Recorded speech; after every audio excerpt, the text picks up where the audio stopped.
Our next speaker is Asad Rehman. Asad is the director of War and Want, and I'm pleased that I work with Rehman on the coordinating group of the COP26 coalition, which is organising the mobilisations in Glasgow and London and elsewhere around the UK in November. So it's with great pleasure I'm able to introduce Asad. Asad, thanks very much for joining us. Please address the conference. Thank you, Stephen and Ross and comrades, sisters and brothers. Delighted to be able to have this opportunity to join you. As my name is Asad Rehman, and the director of War and Want, which was founded and continues to be rooted in the labour movement. We were set up to focus on the root causes of poverty, inequality and climate injustice. And we work directly with frontline communities, trade unions and social movements all across the world, as well as campaigning here in the UK on the drivers of injustice, policies of our governments, our big business, financial institutions, fighting for workers' rights in the UK, from strikers to Amazon workers to garment workers around the world. Just in fitting, I'm going to start with a quote as well.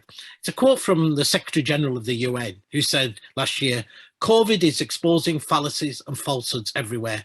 The lie that free markets can deliver healthcare for all, the fiction that unpaid care work is not work, the delusion that we live in a post-racist world, the myth that we are in the same boat." He could have gone on, that the claim uttered by the richest countries in the world amidst of this COVID pandemic, that no one is safe until we're all safe, will ring as hollow as the unmet commitments to address all the multiple crises that we've heard facing many in the global south. So whether we be the response to the COVID pandemic, the ongoing climate crisis, the crisis of economic inequality, and the deliberate impoverishment of so many countries through unjust and unfair neoliberal economic policies, we all recognise there continues to be an active denial of the one single universal truth that we all believe in, that everyone has the right to a dignified life. If COVID exposed the structural inequalities and injustices in our own societies, with low paid and frontline workers paying the heaviest price, it of course further exposed those between societies in the north and south. We saw rich countries throwing away the neoliberal economic rulebook that they imposed on others, directly intervening in their economies, whilst of course denying those very same tools and financial means for countries in the global south to do the same. You all have saw the pictures of workers in the global south left destitute as factory gates shut, and millions more being plunged into poverty as multinationals turn their back on workers. And we know that rich countries such as the UK continue to refuse to even act on the lowest hanging fruit, that of ensuring that vaccines and treatments are available to all, simply to protect the profits of big pharmaceutical companies. It's shocking that today more people in the UK have been vaccinated from COVID than across the whole of the continent of Africa, let alone them reversing the policies that they imposed that have destroyed vital public services such as health and social protection that we have all relied on during this pandemic. We all know from the summer that we've witnessed record-breaking temperatures, whether in Pakistan, we have 1 million people facing famine in Madagascar, we've seen a heat wave across North America, 38 degrees temperatures recorded in the Arctic, and of course floods across every corner of the world. And all of this is of course occurring at just over 1 degree warning. The climate scientists who warned us just a few weeks ago said this is code red for humanity. Yet more warnings that no temperature increase is safe and is of course deadly for many. But that the impacts that are being recorded now are way more severe than being predicted and are happening faster than predicted.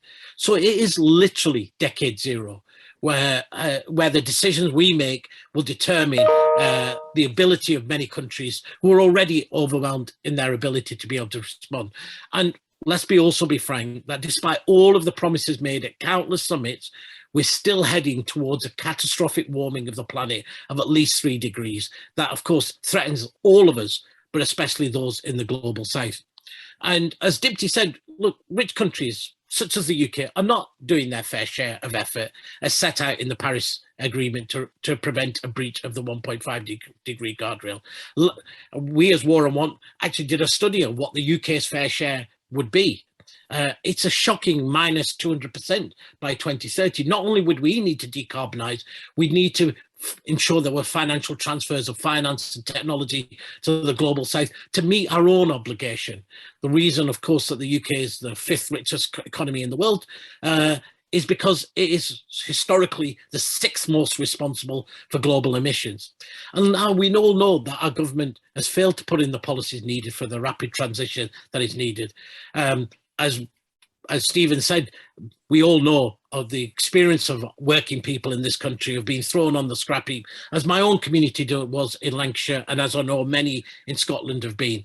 So it's no exaggeration to say, you know, the decisions that are being made at the moment at a global level are going to determine not just who lives and who dies, whose lives are going to be sacrificed, whose lives don't matter, but also who will have safe and secure jobs and who will be forced into low pay and the insecure economy. We know that the transition is going to cost money. The IPCC, the climate scientists, said we'd need at least 1.5 trillion to meet the 1.5 degree goal. Others estimate a global need of at least of $1 trillion a year in financial flows to ensure that the transition is just and fair for all. And of course, it sounds a lot, but yet contrast that with the unmet promise from a decade ago of providing climate finance of 100 billion a year, with a close to 16 trillion that is being spent mainly by rich countries on the COVID response, less than 2% of that on the lower carbon economy of the future. And as we all know from our experience of the 2008 financial crisis, it was ultimately working people who paid the price with a decade of austerity, whilst trillions were handed out to the banks. We have a global financial system that isn't broken, but it's actually designed to extract the wealth from the poorest. We've seen low pay and a deregulated labour economy now becoming a reality for workers everywhere. And we've seen wealth flow from the poorest to the richest. As Dipti pointed out, today for every $1 that flows in aid from the global north to the south, $24 flow in the opposite direction through illicit financial flows, through debt repayments and capital flows. And that doesn't even cover, of course, the trillions that have been extracted throughout the centuries through colonialism. 45 trillion from my country of origin, India alone, during the British Raj. I don't need to give you all chapter and verse. You all know it about inequality. We know that half of the world still struggles to survive on less than the equivalent of $5 a day. We have half the world without access to electricity or clean cooking, 2 billion people facing hunger, lacking housing, health, education. And we all know that global inequality isn't getting better, it's actually getting worse. And we've seen that reality for workers around the world. Hundreds of millions of jobs already lost, hundreds of millions of jobs more at risk, and already hard-won rights are being rolled back in the name of the recovery. So what hope is there? First, I think we have to all recognise, of course, we live in a world riven by deep imbalances of power, generated by historical injustices of recognition, distribution, exclusion. These systems of injustice have become entrenched over a time. And so as a result, of course, we're not equal, neither in our exposure to injustice, nor in our capacity to address it. So whilst in the global north, we've seen governments and even international institutions such as the IMF who are shaping today's policy agenda, all saying we're going to build back better. We talk about just transition and even have visions of Green New Deals that many of us, of course, hope will herald a green transition that addresses both the climate crisis as well as the crisis of inequality. But many of those policies are limited to the global north. Shockingly, today, 80% of the IMF loans that have been given to help the poorest countries deal with the COVID crisis have conditionalities attached that will force their governments to cut public expenditure and further privatize vital services at the end of this pandemic. And of course, as Dipti pointed out, many of those policies in the global north are prefaced on a new wave of resource extraction, of exploitation, but this time in the name of the green recovery. We're pretending to double our current resource use globally, of course, with all of the environmental injustices and human rights violations for the poor, so that the richest can continue an unsustainable consumption.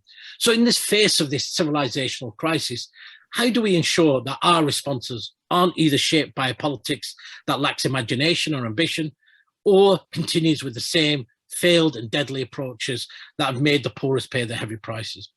To do that, of course, we require a vision of internationalism and solidarity. And there is no social movement in the world whose very DNA was built on those principles than the trade union movement.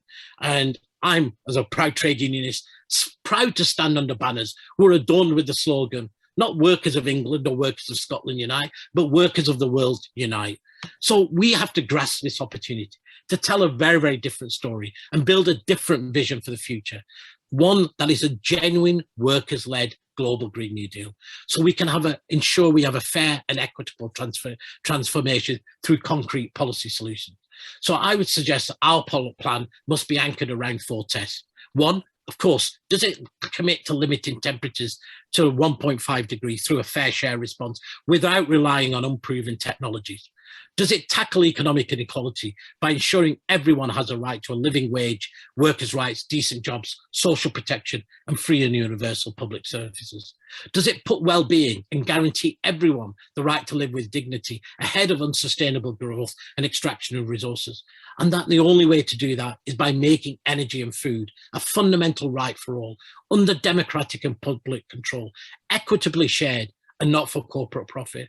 There have been countless studies showing that actually we can provide enough energy for 10 billion people to live a dignified life, the energy that is needed for public services, etc.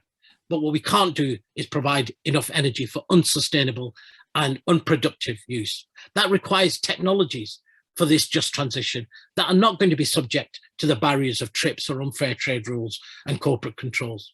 And of course, it needs us to undo the embedded systems of injustice, racism, patriarchy, racialized capitalism that have been embedded into our global economic and political system, so that we can have these financial flows at the scale commensurate with the needs and without conditionalities. We know we have the policies, whether it's through global wealth taxes, corporate taxes, and then to force privatization. In less than 8 weeks, the eyes of the world will fall on Glasgow. And we all in the Labour movement need to be at centre of those discussions, turning the call for a just transition into a call for a justice transition. And as Stephen said, look, the COP26 coalition brings together the trade union movement, faith groups, civil society groups, and is leading the call for us to mobilise, not just on the streets on the Global Day of Action on November 6th, but also to turn the language of just transition in the Paris Agreement into a concrete action plan. This is a moment for us all to weave together our stories, our demands, and build this movement of movements. And of course, none of that is possible without the trade union movement being at its core. And it's the trade union movement has always seen that its fight has never been limited to the factory gate, but it has a mission to create a just and equitable world. I know I'm running out of time, so I'm going to end with a quote, not from one of our allies, but actually from the architect of neoliberalism, Milton Friedman, who said, "Only a crisis, actual or perceived, produces real change. When that crisis occurs, the actions that are taken depend on the ideas that are lying around."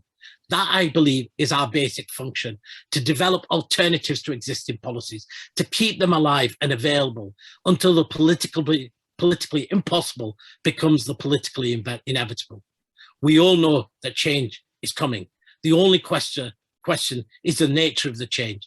And it's up to us to make sure that it's our demands that become the plan for the future. Thank you, comrades.